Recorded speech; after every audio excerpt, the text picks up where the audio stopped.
Sedang Yerobeam berdiri di atas mezbah itu sambil membakar korban, maka atas perintah Tuhan, datanglah seorang abdi Allah dari Yehuda ke Betel. Lalu atas perintah Tuhan, berserulah orang itu terhadap mezbah itu, katanya, "Hai mezbah! Hai mezbah! Beginilah firman Tuhan, bahwasanya seorang anak akan lahir pada keluarga Daud. Yosia namanya. Ia akan menyembelih di atasmu imam-imam bukit pengorbanan yang membakar korban di atasmu. Juga tulang-tulang manusia akan dibakar di atasmu." Pada waktu itu juga, ia memberitahukan suatu tanda ajaib.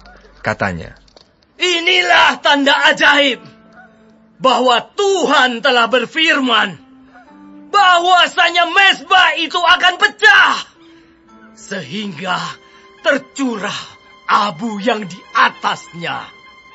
Demi Raja Yerobeam mendengar perkataan abdi Allah yang diserukannya terhadap mezbah di Betel itu, ia mengulurkan tangannya dari atas mezbah dan berkata, "Tangkaplah dia!" Tetapi tangan yang diulurkannya terhadap orang itu menjadi kejang, sehingga tidak dapat ditariknya kembali. Mezbah itu pun pecahlah, sehingga abu yang di atasnya tercurah, sesuai dengan tanda ajaib yang diberitahukan abdi Allah itu atas perintah Tuhan. Lalu berbicaralah raja dan berkata kepada abdi Allah itu, "Mohonkanlah belas kasihan Tuhan Allahmu, dan berdoalah untukku, supaya tanganku dapat kembali." Dan abdi Allah itu memohonkan belas kasihan Tuhan. Maka tangan raja itu dapat kembali dan menjadi seperti semula. Kemudian berbicaralah raja kepada abdi Allah itu, "Marilah bersama-sama dengan aku ke rumah. Segarkan badanmu. Sesudah itu aku hendak memberikan suatu hadiah kepadamu." Tetapi abdi Allah itu berkata kepada raja, "Sekalipun setengah dari istanamu kau berikan kepadaku, aku tidak mau singgah kepadamu. Juga aku tidak mau makan roti atau minum air di tempat ini. Sebab beginilah diperintahkan kepadaku atas firman Tuhan. Jangan makan roti atau minum air, dan jangan kembali melalui jalan yang telah kau tempuh itu." Lalu pergilah ia melalui jalan lain, dan tidak kembali melalui jalan yang telah diambilnya untuk datang ke Betel. Di Betel diam seorang nabi tua. Anak-anaknya datang menceritakan kepadanya segala perbuatan yang dilakukan abdi Allah pada hari itu di Betel. Mereka menceritakan juga kepada ayah mereka perkataan yang dikatakannya kepada raja.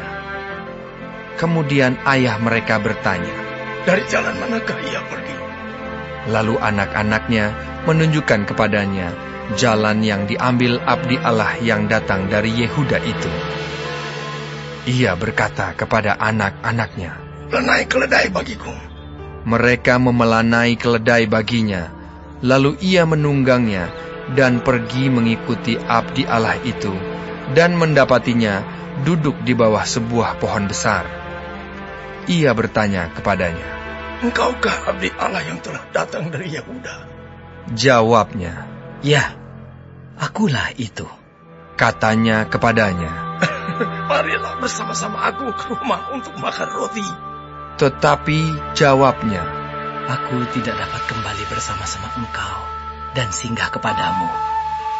Aku tidak dapat makan roti atau minum air bersama-sama engkau di tempat ini. Sebab telah diperintahkan kepadaku atas firman Tuhan, jangan makan roti atau minum air di sana. Jangan berjalan pulang melalui jalan yang telah kau ambil itu." Lalu jawabnya kepadanya, "Aku pun seorang nabi juga seperti engkau.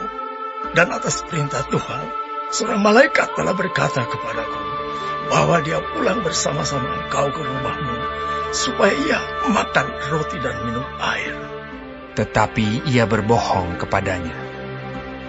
Kemudian orang itu kembali bersama-sama dia, lalu makan roti dan minum air di rumahnya.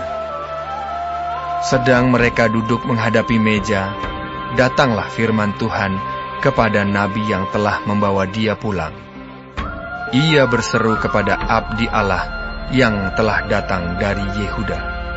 Beginilah firman Tuhan, karena engkau telah memberontak terhadap titah Tuhan, dan tidak berpegang pada segala perintah yang diperintahkan kepadamu oleh Tuhan Allahmu, tetapi kembali dan makan roti dan minum air di tempat ini, walaupun ia telah berfirman kepadamu, jangan makan roti atau minum air, maka mayatmu tidak akan masuk ke dalam kubur nenek moyangmu.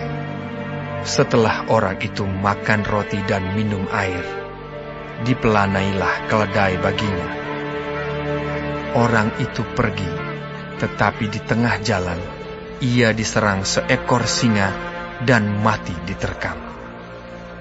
Mayatnya tercampak di jalan, dan keledai itu berdiri di sampingnya. Singa itu pun berdiri di samping mayat itu. Orang-orang yang lewat melihat mayat itu tercampak di jalan, dan singa berdiri di sampingnya. Dan mereka menceritakannya di kota tempat kediaman nabi tua itu.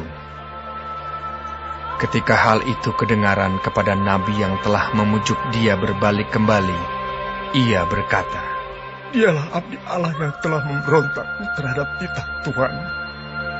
Tuhan menyerahkan dia kepada singa yang mencabik dan membunuhnya sesuai dengan firman Tuhan yang diucapkannya kepadanya.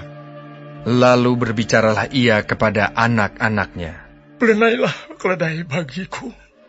dan mereka memelanainya. Kemudian ia pergi dan menemukan mayat orang itu tercampak di jalan, sedang keledai dan singa berdiri di sampingnya. Singa itu tidak memakan mayat itu dan tidak mencabik keledai itu. Nabi tua itu mengangkat mayat abdi Allah itu, menaruhnya ke atas keledai, dan membawanya kembali ke kotanya sendiri untuk diratapi dan dikuburkan. Mayat orang itu dikuburkannya di dalam kuburnya sendiri. Maka diratapilah dia. Wahai saudaraku, Setelah ia menguburkannya, ia berkata kepada anak-anaknya, kalau aku mati, kuburkanlah aku dalam kubur ini bersama dengan abdi Allah itu, dan taruhlah tulang-tulangku di sisi tulang-tulangnya.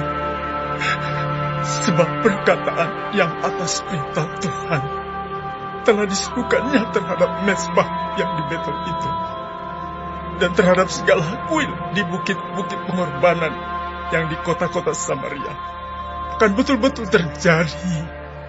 Sesudah peristiwa ini pun, Yerobeam tidak berbalik dari kelakuannya yang jahat itu, tetapi mengangkat pula imam-imam dari kalangan rakyat untuk bukit-bukit pengorbanan. Siapa yang mau saja, ditahbiskannya menjadi imam untuk bukit-bukit pengorbanan.